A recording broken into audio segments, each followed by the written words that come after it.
بسم اللہ الرحمن الرحیم۔ السلام علیکم ورحمۃ اللہ وبرکاتہ۔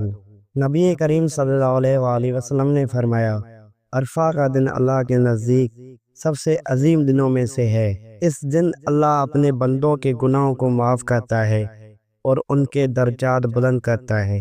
نبی کریم صلی اللہ علیہ وآلہ وسلم نے فرمایا، قربانی کا خون زمین پر گرنے سے پہلے اللہ کے ہاں قبول ہو جاتا ہے۔ یہ عمل اللہ کو بہت محبوب ہے۔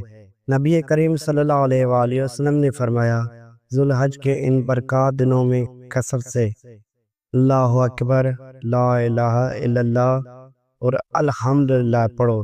یہ ذکر اللہ کو بہت پسند ہے۔ نبی کریم صلی اللہ علیہ وآلہ وسلم نے فرمایا، جو شخص ذو الحج کے دنوں میں اخلاص کے ساتھ عبادت کرتا ہے، اللہ اسے حج کرنے والوں کے برابر ثواب عطا فرماتا ہے، چاہے وہ حج پر نہ گیا ہو۔